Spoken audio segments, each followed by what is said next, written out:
لیکن اسلام بحیثیت دین یہ ہمارے ذہنوں سے، ہمارے عوام کی 99% اکثریت کے ذہنوں سے نکل چکا کہ ہوتے ہوتے ہمارے عوام الناس اور ہمارے کچھ مذہبی طبقات کے اندر بھی تصور دین ناپید ہو گیا اور اسلام کا تصور صرف مذہب کی حیثیت سے رہ گیا۔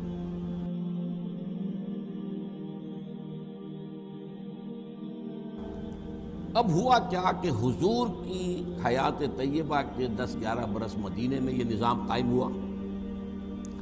اس کے بعد خلافت علی منہاج النبوہ یا خلافت راشدہ کے 30 برس میں یہ نظام کاملتاً قائم رہا۔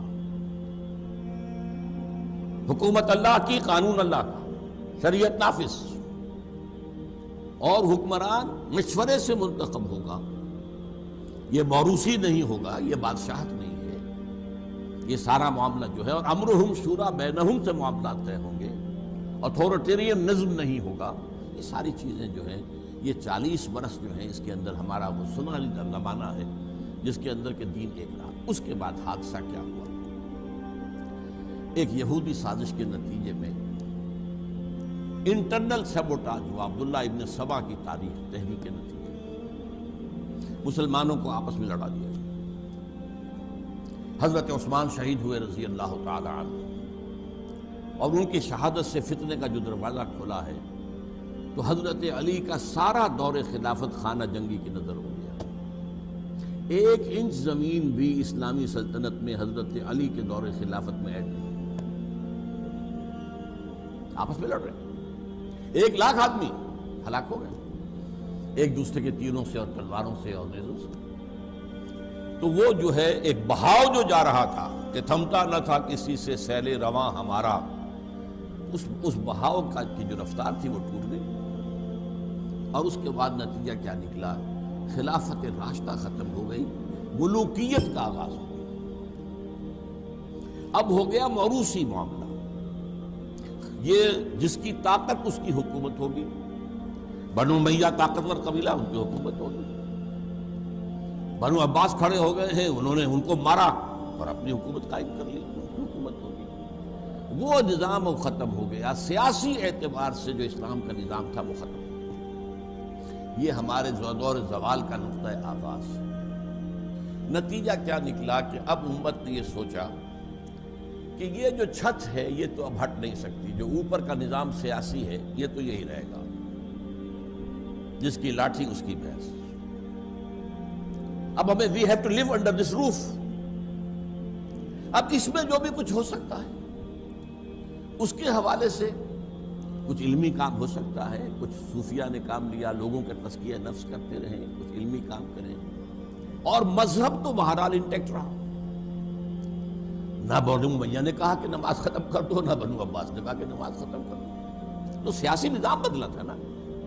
باقی وہ جو ملوکیت تھی اس میں بھی وہ 1000 برس تک اسلامی قانون نافذ رہا۔ اوپر جو نظام تھا، ڈھانچہ سیاست کا، ریاست کا، وہ نہیں رہا۔ لیکن جب تک مسلمانوں کی حکومتیں رہیں تو مذہب تو رہا نا، اور قاضی ہوتے تھے اور مفتی ہوتے تھے، اور جمعہ جو ہوتا تھا وہ سارا سرکاری ہوتا تھا، کوئی جو ہے وہ پرائیویٹ جمعہ نہیں، سرکاری۔ اور وہاں پر صرف خطیب جو ہوتے تھے وہ سرکاری تھے۔ 3 عہدے ہوتے تھے مسلمانوں میں، قاضی، مفتی اور خطیب۔ آپ کوئی 5 وقتہ نماز کے لیے مسجد بنانا چاہے تو بنا لیں، جامع مسجد صرف حکومت کی ہوگی۔ یہ نظام جب چلا تو اس کا کیا مطلب ہوا کہ اسلام کا تصور سکڑ گیا۔ اب وہ دین والی بات نہیں رہی، اب مذہب والی بات آ گئی۔ اور جب 1000 برس تک یہ کیفیت رہی تو ذہنوں نے گویا کہ ریکنسائل کر لیا کہ بس یہی اسلام ہے۔ اس کے بعد تیسرا مرحلہ آیا، اس نے اور قیامت ڈالی، یورپین کولونیلزم آیا، اور یورپ سے جو طاقتور قوتیں اٹھی انہوں نے پورا ایشیا فتح کیا، اور عالم اسلام خاص طور پر۔ اب کیا ہوا؟ کہیں انگریز آ گیا، کہیں فرانسیسی آ گئے، کہیں اطالوی آ گئے، کہیں اسپینیئرز آ گئے۔ اب وہاں ان کی حکومتیں ہو گئی، تو اب قانون بھی ان کا ہو گیا، قانون بھی اسلامی گیا، اب عدالتیں ان کی ہیں، قانون ان کا ہے، فوجداری نظام ان کا ہوگا، دیوانی قانون ان کا ہوگا، فوجداری قانون ان کا ہوگا، ضابطۂ فوجداری ان کا ہوگا، ضابطۂ دیوانی ان کا ہوگا۔ ہاں تم نماز پڑھو، روزہ رکھو، ہمیں کوئی اعتراض نہیں۔ اب ظاہر بات ہے کہ مفتیوں کا رول بھی بہت محدود ہو گیا، صرف نکاح طلاق کے مسائل سن جا کر مفتیوں سے پوچھ لو، یا یہ کہ وضو رہ گیا یا نہیں رہ گیا اور روزہ رہ گیا یا ٹوٹ گیا، یہ مسئلہ، باقی مسائل تو حکومت ہے وہ کر رہی۔ فیملی لاز بھی انگریزوں نے انٹیکٹ رکھے تھے ہمارے، کہ تم اپنے طلاق وغیرہ کے معاملات اپنے مفتیوں کے حوالے سے جیسے چاہو طے کر لو، ہم اس کے اندر نہیں دیں گے۔ بلکہ یہ بھی دی تھی انگریز نے رعایت کہ اپنا قانون وراثت تم چاہو تو اس کو نافذ کر دو، لیکن اگر تم چاہتے ہو رواج کے مطابق فیصلہ تو ہم کرتے ہیں۔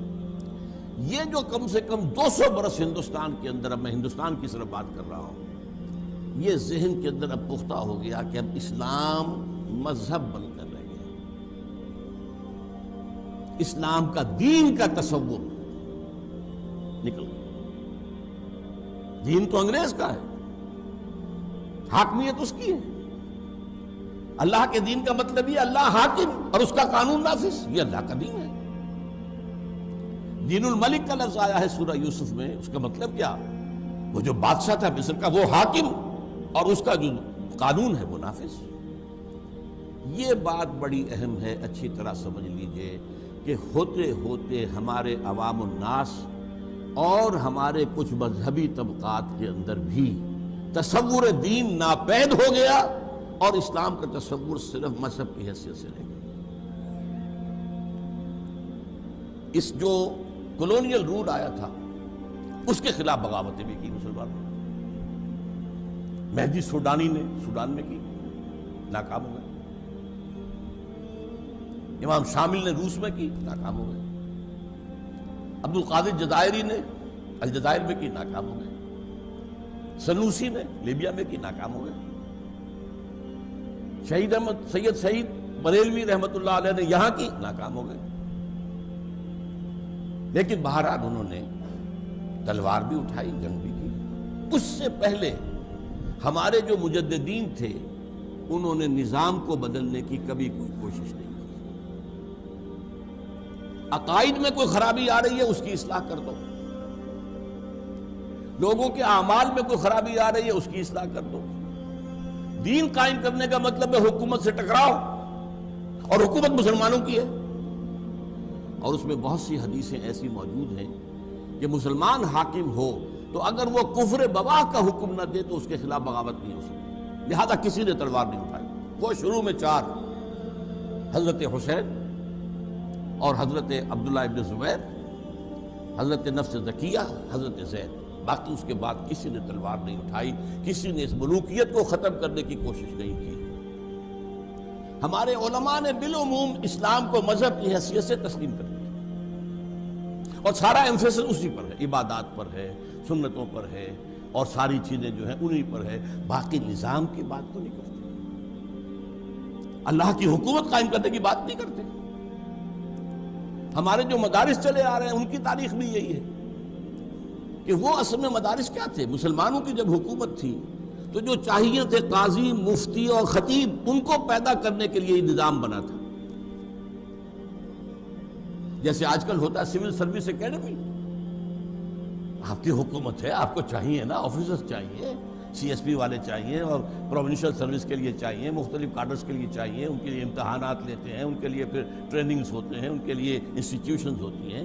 تو یہ سارا نظام جو تھا اصل میں، جس کو ہم کہتے ہیں اسلامی نظام تعلیم، یہ حقیقت میں مسلمان حکومتوں کے دور میں اس وقت کی جو ضروریات تھی، قاضی، مفتی، خطیب، خطیب بھی سرکاری پے رول پر ہوتا تھا حکومت میں، اور ان کے لیے تیار، تو وہ نظام اس کو لے کر چل رہے ہیں۔ اس نظام کے اندر وہ بات تو موجود ہے جو ہمارے مجددین کا کام تھا کہ کوئی فتنہ ہو کھڑے ہو جائے، فتنہ انکار حدیث اٹھا، علماء کھڑے ہو گئے اس کو رد کرنے کے لیے، اور فتنہ ختم نبوت جو ہے اس کو ختم کرنے کے لیے غلام احمد قادیانی آیا، علماء سامنے آ گئے۔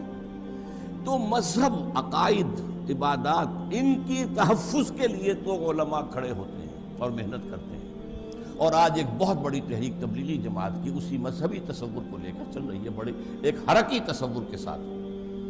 وہ بہت یوں سمجھیے کہ اس کے اندر حرکت ہے، اس میں جو ہے ایک جوش ہے، اور وہ کام کر رہے ہیں۔ لیکن یہ تصور کہ اسلام دین ہے، اس کا سب سے پہلے آپ کو سراغ ملے گا علامہ اقبال کے۔ اب وہ نہ مولوی تھا، حالانکہ اس کی تعلیم بنیادی طور پر بہت اس کے تعلیم و تربیت کے اندر مذہبی دخل حاصل تھا، لیکن بعد میں جب وہ گیا ہے انگلینڈ اور وہاں اس کی جو قلب ماہیت ہوئی ہے، مسلمان کو مسلمان کر دیا طوفان مغرب نے، تو وہاں سے واپس آیا ہے، تو اب وہ اسلام بتیت دین کا علم بردار بن کر کھڑا ہوا۔ دین ہاتھ سے دے کر اگر آزاد ہو ملت، ہے ایسے تجارت میں مسلمان کا خسارہ۔ دین ہمارا اسلام جو ہے دین ہے، صرف مذہب نہیں۔ باقی بعض علماء نے کہا تھا انگریزی عہد میں کہ ہمیں مسلمانوں کو کوئی ایسا کام نہیں کرنا چاہیے کہ ہمارے انگریز حکمرانوں کو تشویش ہو جائے، کیونکہ انہوں نے ہمیں مذہبی آزادی دے رکھی ہے۔ اس پر فقرہ چست کیا تھا اقبال نے۔ ملا کو جو ہے ہند میں سجدے کی اجازت، نادا یہ سمجھتا ہے کہ اسلام ہے آزاد۔ اسلام کہاں آزاد ہے؟ کہاں اسلام کا قانون؟ کہاں اسلامی حدود؟ کہاں اسلامی تعزیرات؟ کہاں اسلام کا نظام؟ سود بدترین گناہ ہے، اس سے بڑا کوئی گناہ ہے ہی نہیں، اس پر سارا نظام چل رہا ہے۔ کہاں اسلام؟ یہ تو مذہب ایک ہیولا ہے، مذہب ہے، اس میں عبادات ہیں، عقائد ہیں، ٹھیک ہے، اور رسومات ہیں، عیدین بھی منانی ہے، بچوں کا عقیقہ کرو، شادی ہوگی تو ایجاب و قبول ہوگا، کوئی فوت ہوگا اس کو دفن کیا جائے گا، کفن دیا جائے گا، یہ سارے کام کرو۔ اس کی آزادی آج کی دنیا بھی آپ کو آزادی دیتی ہے، کرو۔ بدترین دشمن اسلام کے وہ بھی آزادی دیتے ہیں، کرو۔